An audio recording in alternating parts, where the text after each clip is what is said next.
मैं कौमी वतन पार्टी की provincial vice chairman doctor Faiza Rashid बात कर रही हूँ। मैं आज इस हवाले से बात करना चाहूँगी कि जो खैबर पख्तूनख्वा में चरसदा में एक 2 साल की बच्ची ज़ैनब के साथ जो ट्रेजेडी पेश आई है, मैं समझती हूँ कि वो न सिर्फ खैबर पख्तूनख्वा के लिए बल्कि इस हुकूमत के लिए, इस रियासत के लिए एक बहुत बड़े शर्म की बात है और सिक्योरिटी के लिहाज से बहुत बड़ा क्वेश्चन मार्क है। अभी तक हम सुनते आए थे कि दूसरे सूबों में ये केसेस होते थे, लेकिन खसूसन KPK में ऐसे केसेस नहीं होते थे। लेकिन जो पंजाब में लगातार केसेस हुए और मुजरिम बच निकले, तो उससे जो पूरे मुल्क में लोगों की हौसला अफजाई हुई है, क्रिमिनल्स की हौसला अफजाई हुई है और उन्होंने अब ये केसेस जो है माइनर्स के साथ वो खैबर पख्तूनख्वा में भी शुरू हो गए हैं, जिसकी जितनी मज़ामत की जाए वो कम है। दूसरी बात ये है कि इसकी वजह क्या है? इसकी वजह वो फ्रस्ट्रेशन है हमारी नौजवान नस्ल में जो हुकूमत की पॉलिसियों की वजह से है। जो इनकी नौजवान जो हैं वो हाथों में डिग्रियां लिए हुए बेरोजगार फिर रहे हैं, तो जो अनएजुकेटेड लोग हैं उनका तो कुछ कहे ही नहीं। कोई जो पूरा मईशत का पहिया है वो जाम हो चुका है और कहीं पे भी लोगों की कोई काम में मसरूफियत नहीं है, बेरोजगारी है और स्पेशली यूथ में फ्रस्ट्रेशन है। ये बहुत बड़ा हमारी कौम के लिए अलमिया बन चुका है कि कुछ लोगों को तो अच्छी पेंशन और अच्छी नौकरियों के बाद दूसरी नौकरियां भी फौरन रिटायरमेंट के बाद मुयसर है, लेकिन हमारे PhD जो यूथ है, जो मास्टर की डिग्रियां लेके वो जो कम पढ़े लिखे लोग हैं, मैट्रिक पास और FA पास जो मिनिस्टर्स हैं,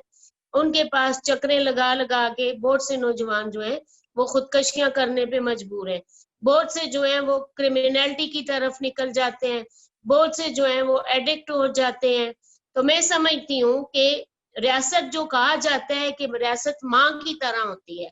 तो मैं समझती हूँ कि रियासत माँ की हैसियत से अपना रोल अदा करने में नाकाम हो गई है और ये लम्हा फिक्रिया है कि कोई इकदामात नहीं लिए जा रहे। हुकूमत जो है वो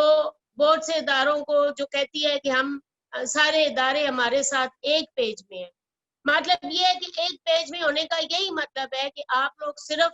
अपोजिशन को टारगेट करने में लगे हुए हैं। कोई माशी पॉलिसी नहीं है, कोई रोजगार का देने का कोई लोगों को बंदोबस्त नहीं किया गया।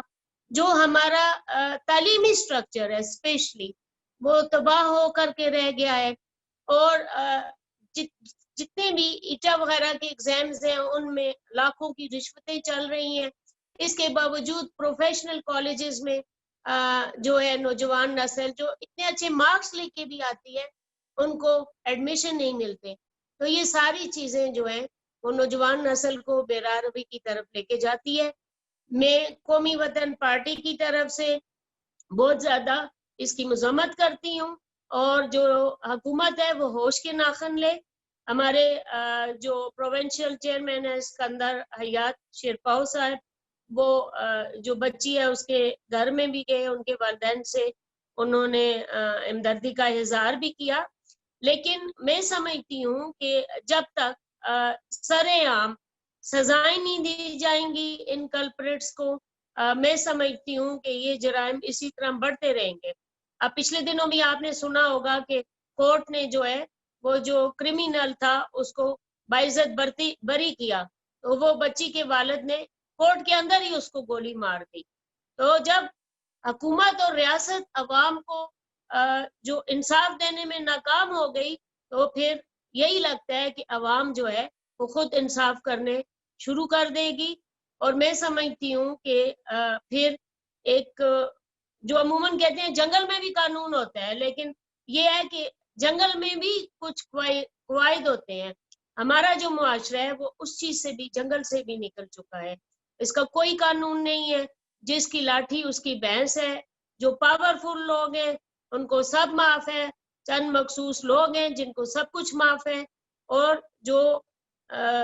کچھ لوگ ہیں ان کو بہت بڑی سزائیں مل جاتی ہیں, بے گناہ بھی مل جاتی ہیں, لیکن جو کلپریٹس ہیں وہ ہمیشہ بچ کے نکل جاتے ہیں, جس سے دوسرے جو کرمنل مینٹلٹی کے لوگ ہیں ان کی حوصلہ افزائی ہوتی ہے.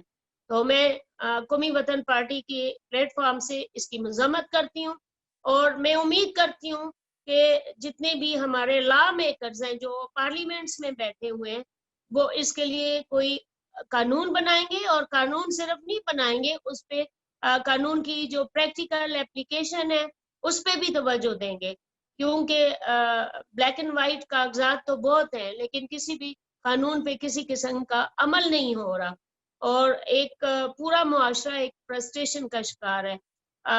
اور بے روزگاری ہے, لاقانونیت ہے, یہ ساری چیزیں جو ہیں اس کی ذمہ دار موجودہ حکومت ہے, کیونکہ اس کی توجہ صرف اور صرف جو ہے وہ اپوزیشن سے انتقام لینے پہ لگی ہوئی ہے, اس کے علاوہ کچھ نہیں ہے. اور مہنگائی